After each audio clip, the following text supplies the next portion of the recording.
अवधूत चिंतन श्री गुरुदेव दत्त। रंजनी वारे शिष्यनो लगावी भक्ति रंग, दुष्ट वासना दूर करे धन्य सद्गुरु रंग। गरबिया गुजरातनो गौरव रंग अवधूत, रेवा टटनारेश्वरे બિરાજ રૂકમાં સૂત।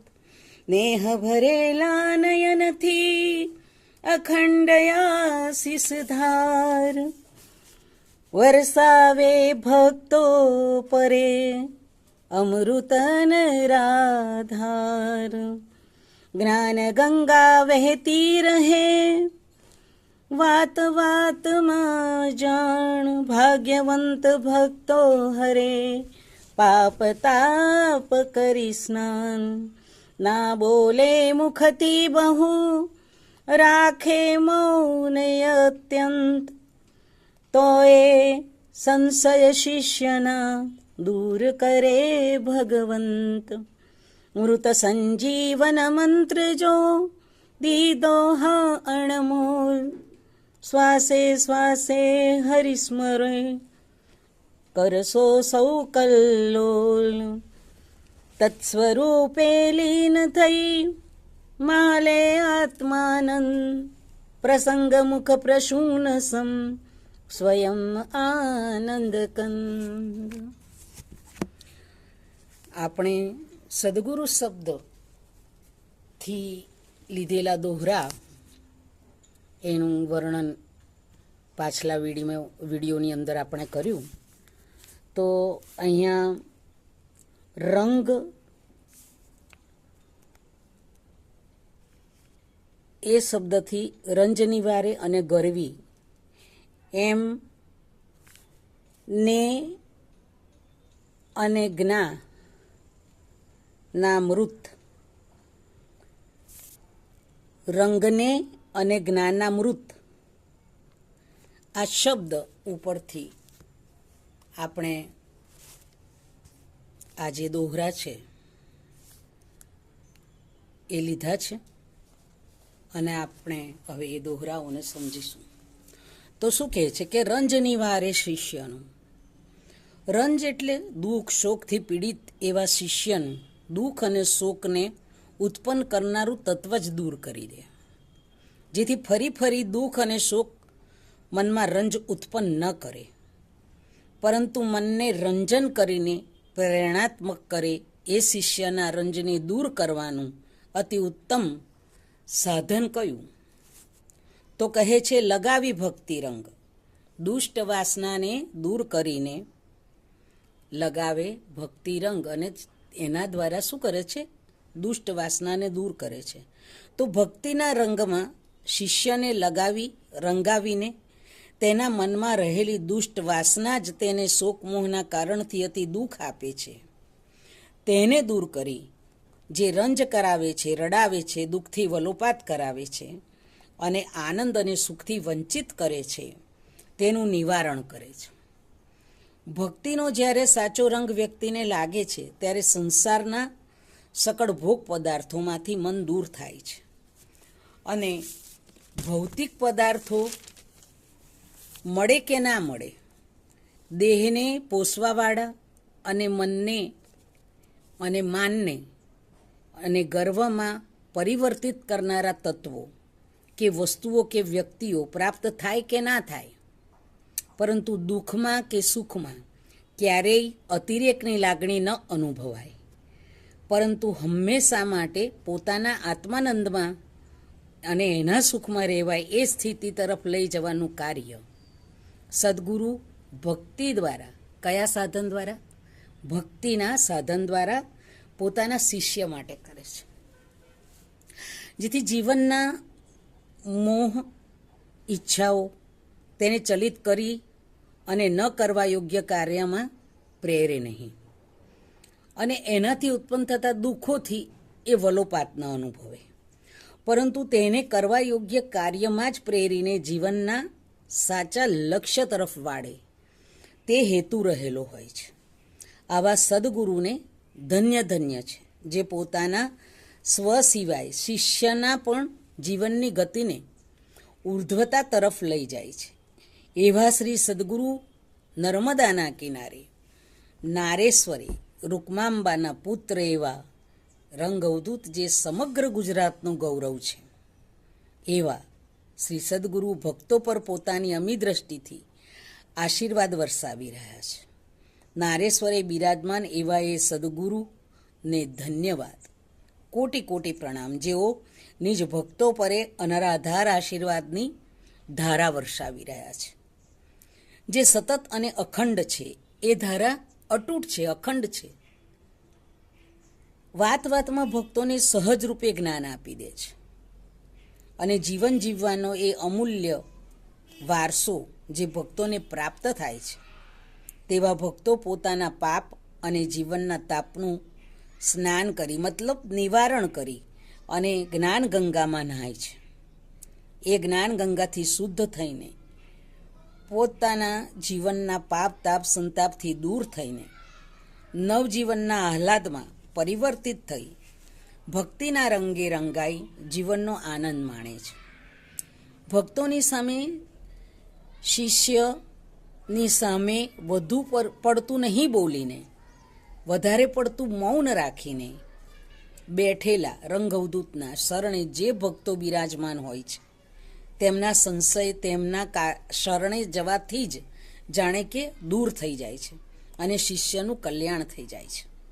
એવા તેમના હાજરીનો પ્રભાવ છે કે શિષ્યના મનમાં પ્રશ્ન જાગે, અને સદગુરુની અમી દ્રષ્ટિ થતાં જ સંશય દૂર થઈ જાય. આ ખરેખર સત્ય હોય છે. જેમને સદગુરુની કૃપાનો અનુભવ થાય છે, તેને આવા અનુભવ જરૂર થાય છે. આ જરાય સંશય વગરની વાત છે.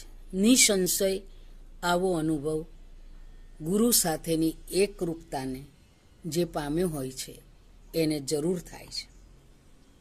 શ્વાસે શ્વાસે દત્તનામ સ્મરણ એવો મૃત સંજીવની મંત્ર શિષ્યોને આપ્યો, જાણે કે શિષ્યનું એક એક ક્ષણ પણ વૃથા ન જાય, અને મૃત્યુની અમંગલકારી વેદના તેમજ સમય મંગલકારી બની જાય. સંજીવની બુટ્ટી માણસને જીવાડે છે, પરંતુ આ મૃત સંજીવની એવી છે કે મૃત્યુ બાદ પણ અમૃતમયી બની ને મૃત્યુ બાદ પણ વ્યક્તિનું જીવન ચારિત્ર્ય અનુકરણીય બને, અને જેને અનુકરણ કરવા પ્રેરે, તેમનામાં માણસ પ્રેરાય એના કાર્યથી, એના મૃત્યુ બાદ પણ કે એમણે આવું સુંદર કાર્ય કર્યું હતું એવા પ્રેરણારૂપ બને, અને તેનામાં તેનું જીવન જાણે કે જીવંત બની જાય. આ મૃત સંજીવની વિદ્યા સદગુરુએ શ્વાસે શ્વાસે હરિના સ્મરણની વાતથી પોતાના શિષ્યના જીવનમાં સુખ સમૃદ્ધિ અને સંજીવની બુટ્ટીની જેમ અર્પણ કરી, જેથી જીવનમાં ઉત્પન્ન થતા ભ્રામક વિચારો, સત્યથી વેગળા એવા જીવને અધોમુખી બનાવતા વિચારો, કાર્યોથી દૂર કરીને જીવનના લક્ષ્ય તરફ, જીવનના સત્ય તરફ, ધર્મ તરફ અને ઉર્ધ્વગામી રાહ પર વિચલિત થયા વગર ધર્મસંગત, ન્યાયસંગત, ભક્તિસંગત, ધૈર્ય અને વિવેકસંગત જીવન બનીને સદા સદા માટે દુર્ગુણોથી ઉત્પન્ન થતા દુઃખથી મુક્ત કરી જીવનના સાફલ્યના માર્ગે અગ્રેસર કરીને સદા સદા લોકોના માનસપટ પર જીવંત રાખીને મૃત સંજીવની બુટ્ટીનો આહલાદ પ્રાપ્ત કરી આલોક અને પરલોકનું ભાથું ભરીને આવવા જવાના ફેરાના દુઃખને યત્ન કરી ટાળવા રૂપ કાર્ય કરે છે. આ સદગુરુનું કાર્ય છે. આમ શિષ્યમાં રંજને દૂર કરવા રૂપ સદગુરુ ભગવંત એવા રંગાવધૂત નારેશ્વરે રૂકમાસૂત જે છે તેઓ બિરાજમાન છે, જેમના હાજરી માત્રથી જીવનના સાફલ્યનો આનંદ મળે છે, જીવન સાફલ્યને પામે છે. તત સ્વરૂપને પામી નિજાનંદમાં મસ્ત રહેનાર એવા રંગાવધૂત સર્વ શિષ્યને પણ નિજાનંદ અને આત્માનંદના આહલાદને પમાડનારા તેવા ઇન્દ્રના દરબારમાં જેમ સતત આનંદ અને સુખનો અનુભવ થાય છે, આનંદ જ વિસ્તરે છે, શોક મોહ દૂર રહે છે. જેમ શિવ આનંદ સ્વરૂપ છે તેમ સ્વયં આત્માનંદમાં મસ્ત એવા શિવની જેમ આનંદનું પ્રત્યક્ષ સ્વરૂપ, જગતમાં સુખ આપનાર પ્રત્યક્ષ એવા દત્ત સ્વરૂપ સદગુરુ બધાને આનંદ પમાડનાર નારેશ્વરે બિરાજમાન છે. સર્વને આત્માનંદ તરફ લઈ જઈને શિષ્યના કલ્યાણ કરવા રૂપ તેમનું માન પણ વાત વાતમાં ઉછળતા જ્ઞાનની છોડો પણ આનંદ અમૃત રસપાન કરાવે છે. જ્યારે શિષ્ય પોતાના ગુરુના વચનમાં વિશ્વાસ મૂકે છે કે શ્વાસે શ્વાસે દત્તનું સ્મરણ કર, આ વચન પ્રમાણેનું જો જીવન બનાવવાનો યત્ન કરે છે, ત્યારે સ્વયં શ્રી સદગુરુ ભગવંત જ તેનો નિજ ભૂમ્યો બની જીવનના હર પડે મદદ કરતા રહે છે, સારા ખોટાનું ભાન પણ કરાવતા રહે છે. પરંતુ આવા સદગુરુ જે જીવનને તારનારા તારણહાર રૂપ છે, તેની પાસે જઈને સંસારના મોહ કરવા રૂપ પદાર્થોની માગણી અને માગનારા શિષ્યનું કલ્યાણ શક્ય નથી. પછી તેને ગુરુ સદગુરુના વિશે જો પોતાના ઈચ્છિત ફલની પ્રાપ્તિ થાય તો વિશ્વાસ રહે, અને ન થાય તો શંકાને ઉત્પન્ન થવું એ નિસંશય છે. પછી જીવનમાં કલ્યાણ થતું નથી, પરંતુ અકલ્યાણ જ થાય છે. કારણ કે જ્યારે જીવનના તમામ ક્ષેત્રમાં સાફલ્યતાની જડીબુટ્ટી હાથમાં જ હોય અને જીવનમાં ભૌતિક પદાર્થોની જ માગ હોય તો કલ્યાણને ક્યારેય સ્થાન નથી રહેતું અને ક્યારેય નથી મળતું. જીવનમાં જ્યારે સર્વ કાંઈ છૂટી જાય, સગા વહાલાઓ તરછોડે, ત્યારે બહુ જ્ઞાની બનીને વ્યક્તિ સમાજમાં ફરે છે, પરંતુ પાછું સર્વ સાંપડતા તે જ રીતે જીવનને વ્યાપન કરે છે. જ્યારે સગા વહાલાઓ પોતાના પર આવી પડેલી તકલીફોને દુઃખમાં તરછોડી દે અને ન કહેવાના શબ્દોથી નવાજે, ત્યારે વ્યક્તિ મહાજ્ઞાની બની જાય છે. આ દુનિયામાં કોઈ કોઈનું નથી, આપણું કોઈ છે જ નહીં, જગતમાં સાચું તો આપણું ભગવાન છે, આપણું સમાજ કોઈના કામમાં આવતો નથી, અંતે તો આપણે એકલા જ જણ છે. આ બધું જ્ઞાન સ્મશાન વૈરાગ્ય જેવું આપણામાં ત્યારે ઉત્પન્ન થઈ જાય છે. અને પાછા જે લોકોએ તરછોડ્યા હોય એ જ લોકો તમારી પાસે આવીને એમ કે અમારી ભૂલ થઈ ગઈ, અમે તમને ખોટા સમજ્યા હતા, પણ તમે તો આવા છો તેવા છો. અને પાછા ફરીથી જ્યારે વખાણના ધોધ વહેવડાવે ત્યારે પાછા ફરીથી એ જ મોહના વમળમાં ખેંચાઈને એ તરફ વ્યક્તિ પોતાનો જીવનનો સમય ખર્ચ કરી નાખે છે અને પોતાના જીવનના લક્ષ્યને ભૂલી જાય છે. આ બધું સર્વ સાંપડતા એ બધું ભૂલી જઈને જીવન પાછું એ જ રીતે વ્યાપન કરે છે. આવા વ્યક્તિનું કલ્યાણ કેવી રીતે થાય? જેમ કૃષ્ણ સ્વયં સાથે હોવા છતાં દુર્યોધન, દુશાસન, ધૃતરાષ્ટ્ર જેવા, શકુની જેવા લોકો પણ પોતાનું કલ્યાણ ના સાધી શક્યા, તો જેવો ગુરુની સામે આવા જ ભૌતિકતાવાદી બનીને જ્ઞાની હોવાના દંભ સાથે વાદ વિવાદ કરે, પોતે મહાજ્ઞાની છે તેવું બધાને અનુભવ કરાવવા પ્રયત્નશીલ બની મનમાં તેઓ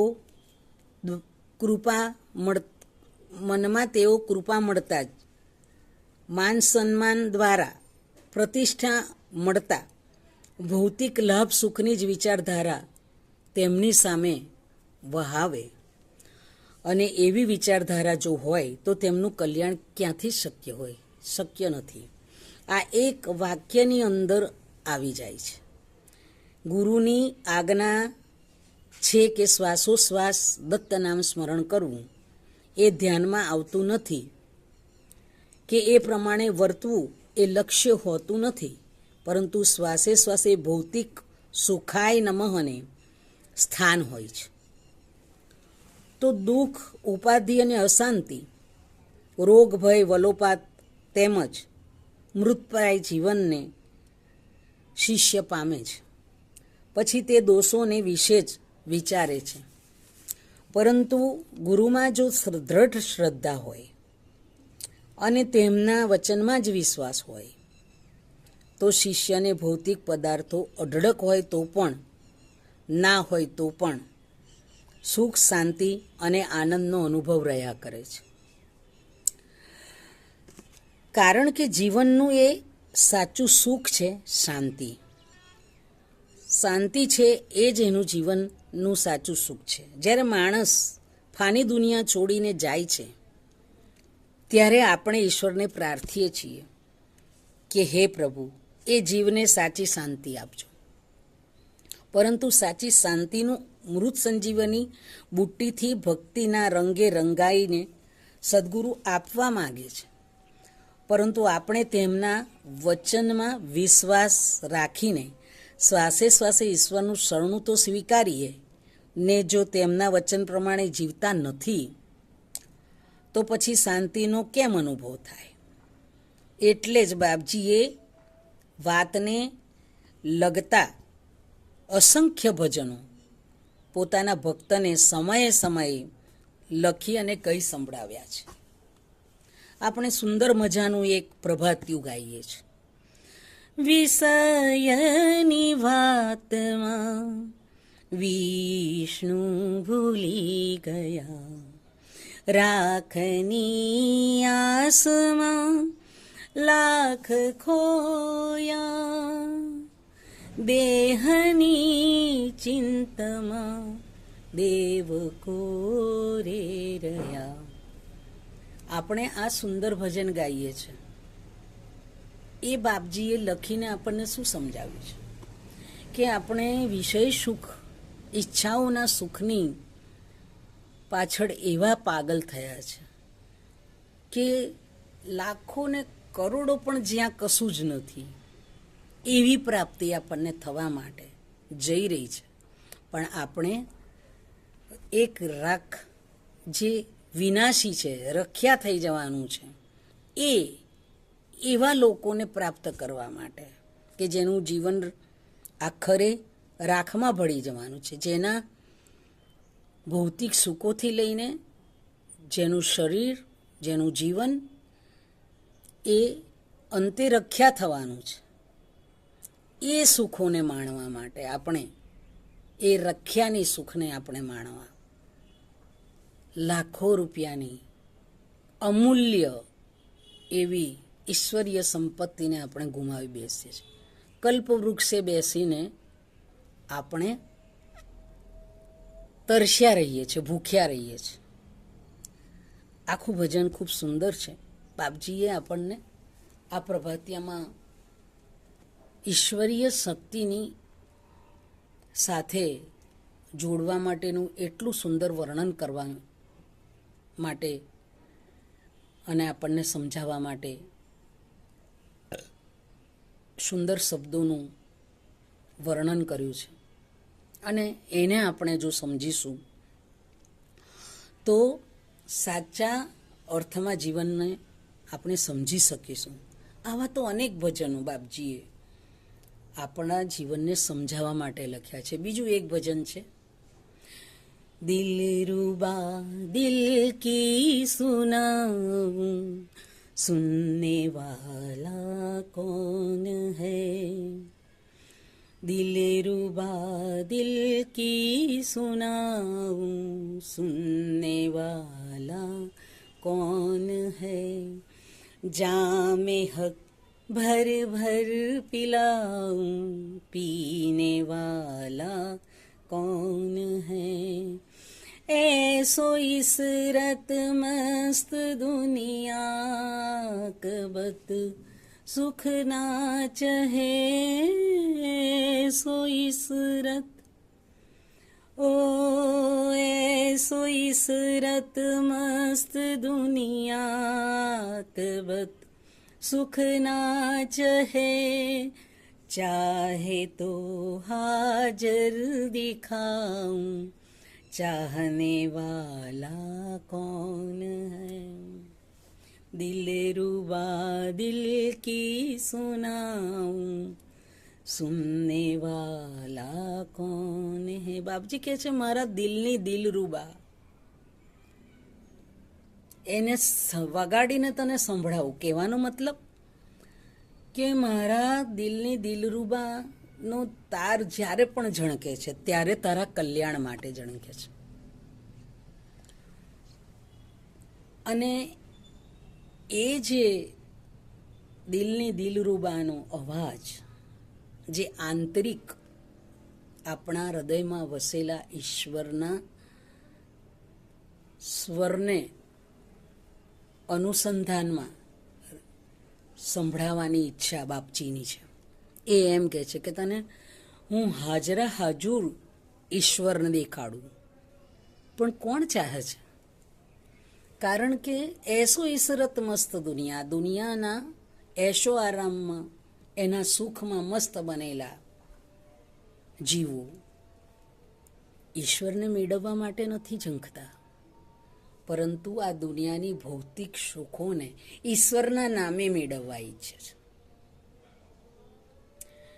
ઈશ્વરના જ્ઞાન વિજ્ઞાનની વાતો કરીને મળતા માન, સન્માન, પ્રતિષ્ઠા, કીર્તિ, યશ, એના દ્વારા મળતી ભૌતિક સુખોની અઢળક સંપત્તિનો ભોગ્ય બની અને ભોગવનારા જીવો અને એમાં મસ્ત રહેનારા જીવો એ પ્રત્યક્ષ ઈશ્વરને નથી પામવા ઈચ્છતા.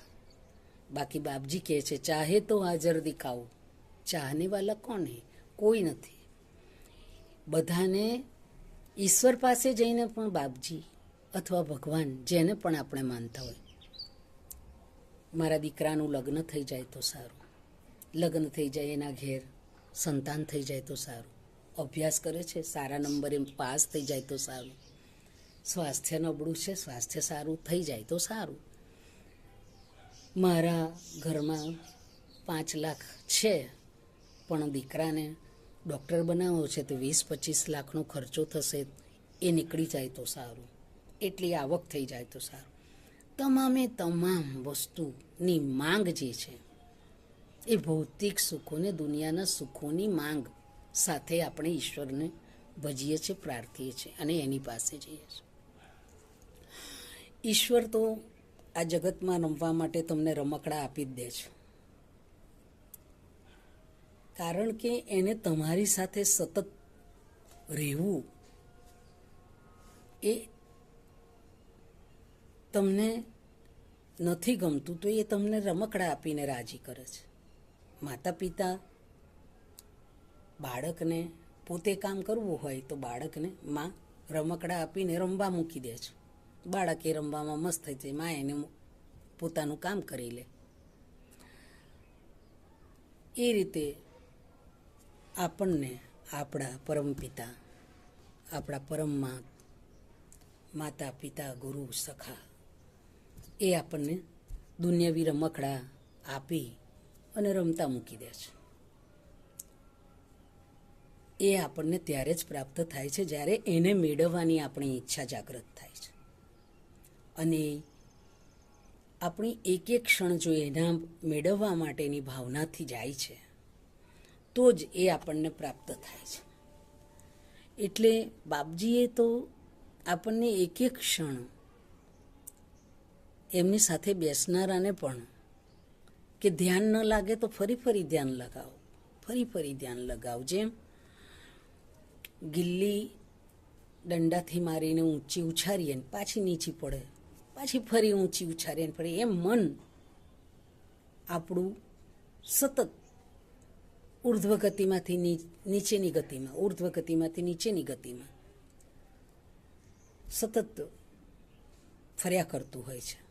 પણ જ્ઞાનરૂપી, વિવેકરૂપી, વૈરાગ્યરૂપી, ઈશ્વર સ્મરણરૂપી લાઠીથી એને ઉર્ધ્વગામી કરી અને સતત એ માર્ગે આગળ વધારવાનું કોશિશ કરવી, ધ્યાનમાં ફરી ફરી મસ્ત થવું.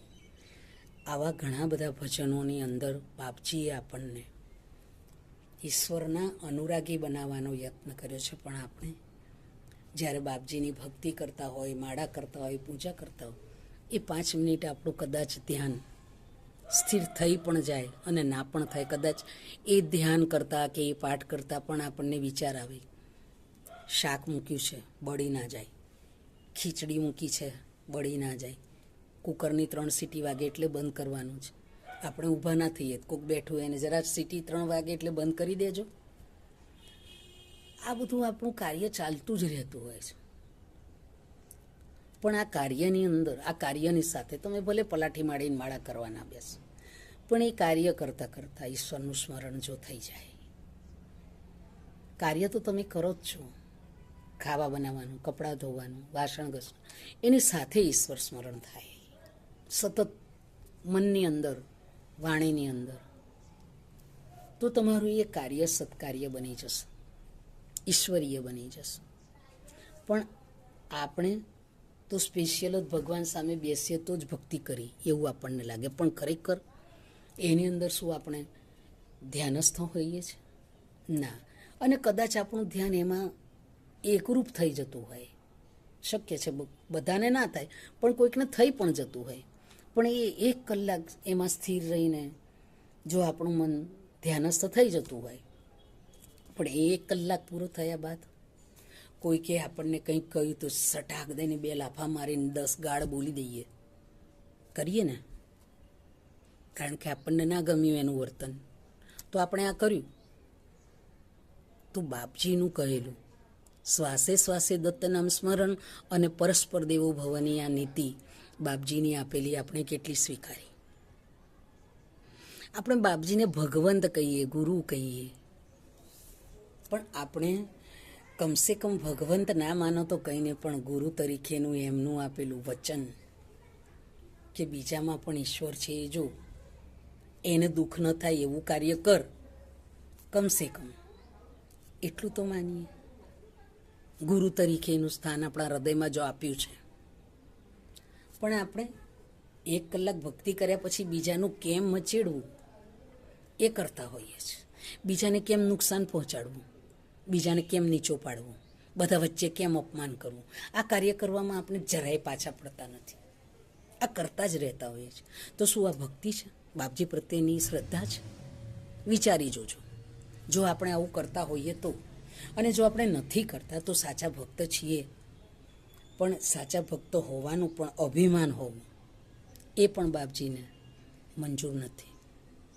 બાપજી એમાંથી પણ આપણને મુક્ત કરી ઈશ્વરના અનુરાગી બનાવી અને એના પ્રત્યેની સદભાવના હંમેશા રહે.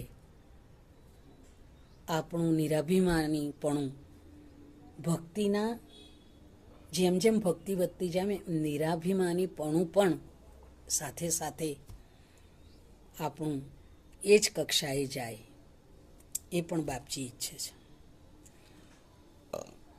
અને એટલે બાપજીએ ફટરે ભૂંડા આ શું કર્યું? ફટકો વાંચજો, ખૂબ સુંદર છે એમાં લખાણ.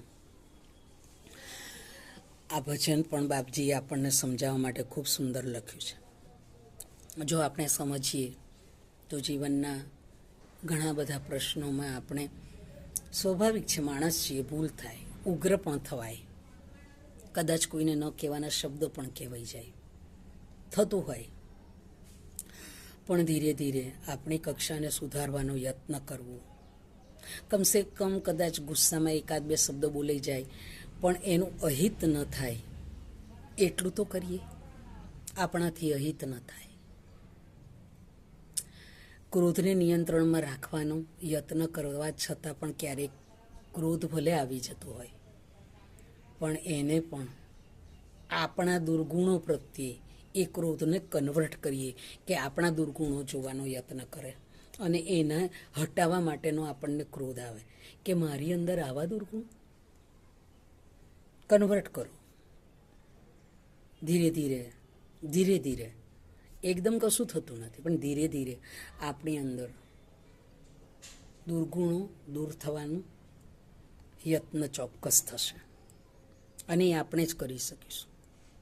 અને એ સદગુરુની આજ્ઞામાં રહીને બાપજીને કહેવાનું કે મારી અંદર આ બધું છે, પણ આપની કૃપાથી હું આ મારામાં જોઉં છું દુર્ગુણો, હું સ્વીકારું છું, અને એને દૂર કરવા માટે બાપજી તમારો સાથ જોઈએ.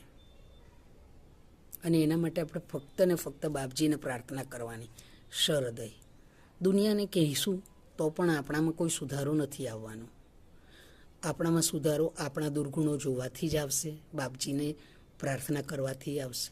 જે પણ તમારા ઈષ્ટ હોય એને પ્રાર્થના કરવાથી, એમની શક્તિ, એમની ઉર્જાની પ્રાપ્તિથી જ આપણે એ કાર્ય કરી શકીશું. બાકી કૃષ્ણની સાથે રહેનારા દુર્યોધન, દુશાસન, શકુની, આ બધા સતત એમના સાનિધ્યમાં આવ્યા કરતા હતા, પણ ના થઈ શક્યું. અને કેશવ, હું જાણું છું કે અજ્ઞાન શું છે, જ્ઞાન શું છે, પાપ શું છે, પુણ્ય શું છે, પણ હું એ છોડી શકતો નથી. અને સદગુણ શું છે, સારા ગુણ શું છે, એ બધું જાણવા છતાં હું એને અપનાવી શકતો નથી. આ દુર્યોધનના શબ્દો છે શ્રી કૃષ્ણ ભગવાન સામે. પણ એમણે એમ ના કહ્યું કે હે કેશવ, હું દુર્ગુણી છું, હું તારા અનન્ય શરણાગતિ સ્વીકારું છું ને તું મને સુધાર. એમ એણે ના કહ્યું. આપણે પણ એવા જ હોય, હવે ચાલ્યા કરે, થાય તારો ગુસ્સો, ભાઈ શું થાય, ચલવી લઈએ છે. આપણા પોતાના માટે આપણે જજ બની જઈએ, થાય, આપણાથી બધું થાય, પણ બીજાનાથી ના થવું જોઈએ. એના માટે આપણે નિયમ કરી દઈએ, આમ ના થવું જોઈએ. એટલે આ બધું આપણી અંદર રહેલું જે છે એને આપણે જો દૂર નહીં કરીએ તો આપણું કલ્યાણ નથી થવાનું. આપણે જગતનું કલ્યાણ કરવાની ઈચ્છા રાખીશું તો પણ તે પહેલાં આપણે આપણું કલ્યાણ કરવું પડશે. બાપજીએ પોતાનું જીવનનું કલ્યાણ કર્યા બાદ એમણે અન્યના કલ્યાણનું વિચાર્યું. ખાલી એમની હાજરીથી ઘણા લોકોના દુઃખ દૂર થઈ જતા હતા, એમની દ્રષ્ટિ માત્રથી ગાડા સુધરી જતા હતા. આપણે ઘણા દ્રષ્ટાંતો જોયા છે. શું આપણે એ કક્ષાએ છીએ? જો નથી તો બાપજીના આપેલા કહેલા વચનો પ્રમાણે જીવન જીવવું એ આપણા માટે અનુકરણીય છે. આપણે ક્યાં માનનારા છીએ? માનીએ તો આપણો શિષ્ય સાના? કેમ, બરાબર ને? દુર્યોધન જેવા મહાગદાધારી બનીને વ્યૂહરચના કરવામાં પારંગત ના બનીએ તો આપણને સમૃદ્ધિ અને વૈભવ કેવી રીતે ભોગવી શકીએ? બરાબર ને? આપણને તો આત્માનંદ સમ્રાટ નહીં પણ વાસનાનંદ સમ્રાટ બનવું છે. આપણે તો જ્ઞાન, ધ્યાન અને ધર્મ પણ તે માટેનું એક સાધન બનાવવાનું કાર્ય હોય છે, જેથી આપણે આપણી સ્વેચ્છાને, સ્વૈરાચારને પોષી શકીએ. અને એટલે જ બાપજીએ વારંવારે ભજનમાં કહ્યું છે કે ઉઠને જીવ ઉદ્યોગ અદકો કરી, જન્મના પાપ સૌ નાખ ધોઈ, ભક્તિ ભગવાનની પ્રાપ્તિ નિર્વાણની, આપની આપને લેને જોઈ.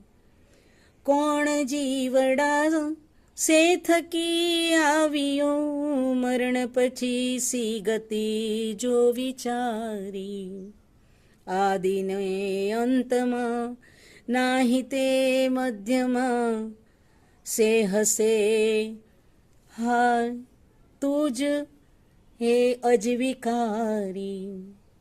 નામની આસમાં વ્યર્થ કા ભટકતો, કીચડે કંચન ક્યાંથી હોય, તોપને મંથતા તૂપ નહીં નીસરે, અબ્દ હજાર જો તું વલોવે.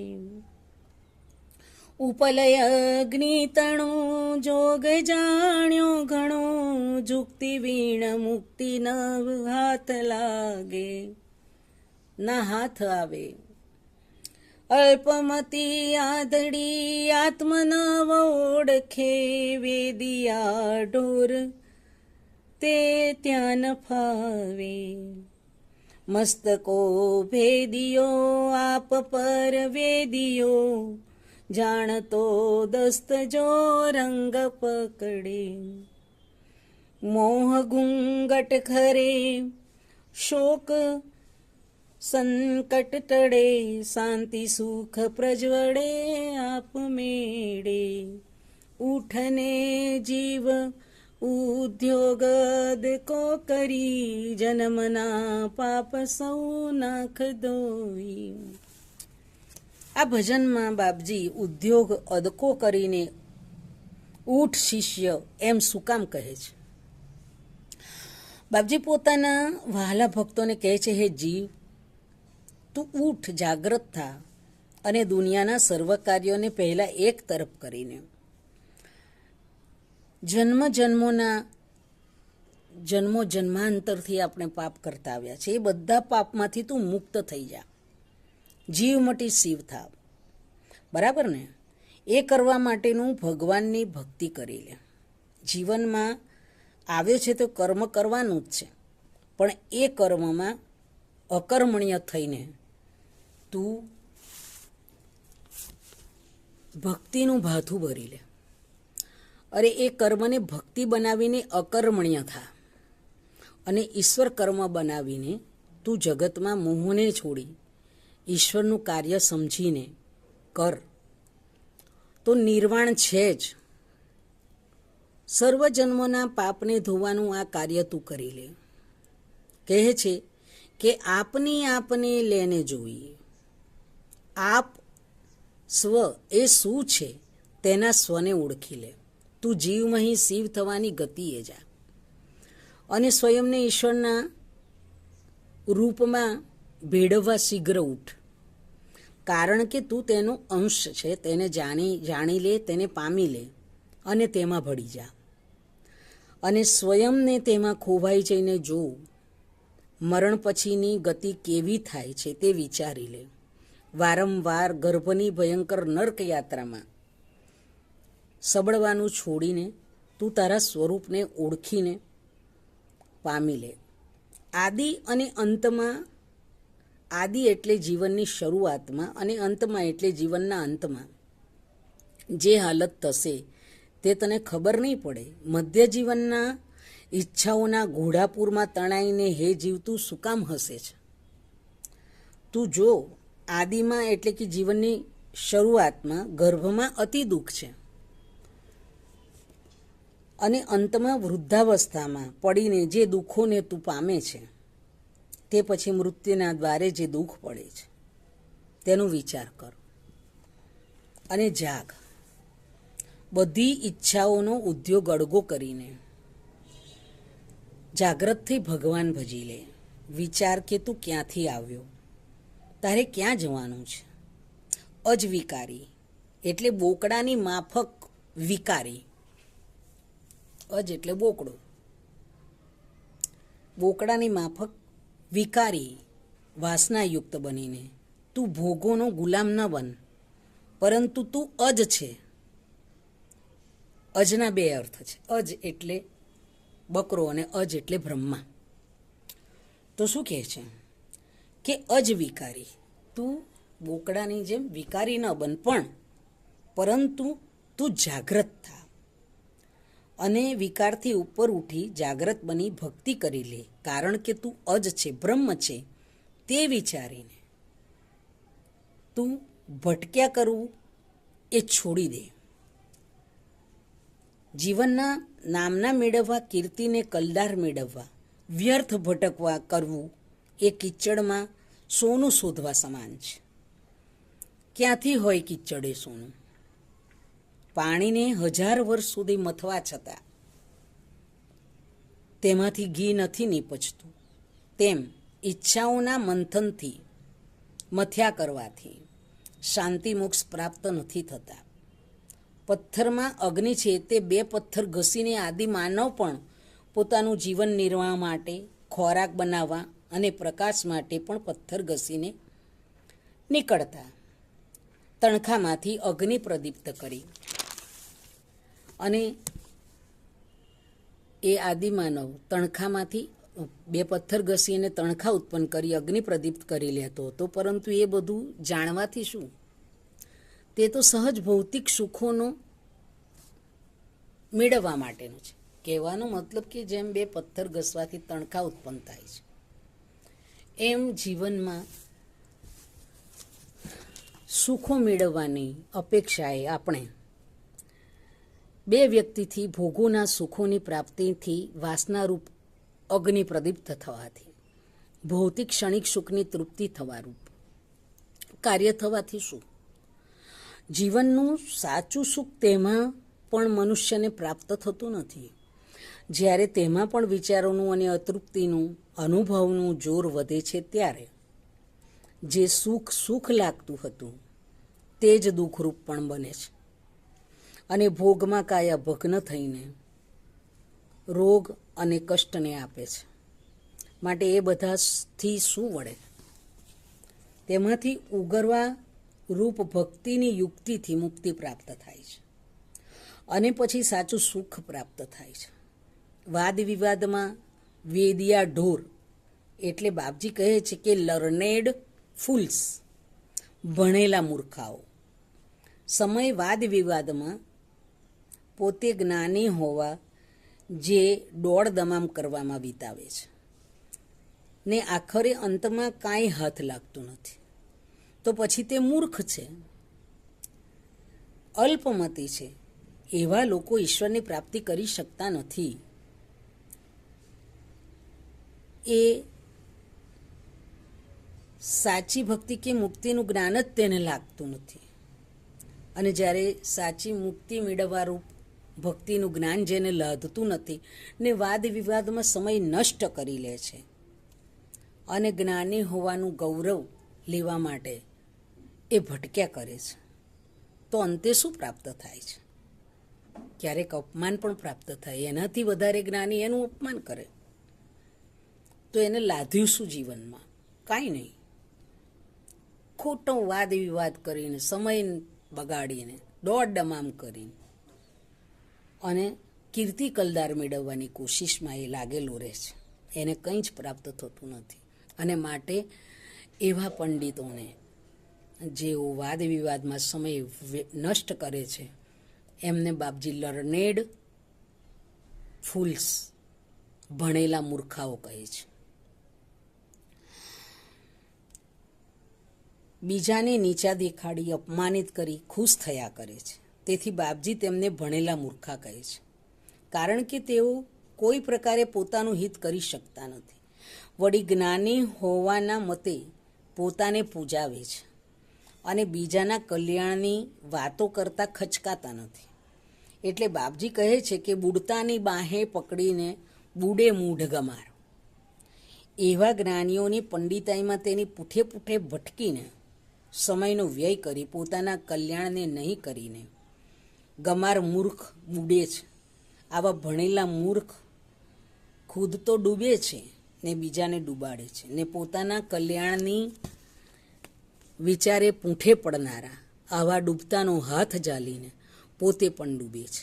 કારણ કે જ્ઞાનની ખોખલી વાતો કરીને પોતાને પૂજાવીને વૈભવોનો માણવાનો કારસો રચનાર એ ભક્તિથી વંચિત પોતે વિષય લોલુપ બનીને ડૂબી રહ્યો છે. એ શું બીજાને તારે? અને તેવાનો હાથ પકડીને પોતાના જીવનમાં પણ કાંઈક ભૌતિકતાનો લાભ મેળવનાર પણ તેની સાથે ડૂબે છે. એ સંસાર સાગરને તરવા કેવી રીતે સક્ષમ થાય? ગોવિંદભાઈ ઉપાધ્યાય કહે છે કે નારેશ્વરી રૂકમાસૂત એવા સદગુરુ ભગવંત બિરાજમાન છે કે તમને ભવસાગરની તરવાની યુક્તિ ચાવી બતાવીને તમારું કલ્યાણ કરી રહ્યો છે. તેમની બતાવેલી ભક્તિરૂપી યુક્તિનો ઉપયોગ કરીને તમે જીવનના દુઃખોના મહાસાગરને તરી શકશો. ગુરુદેવ દત્ત.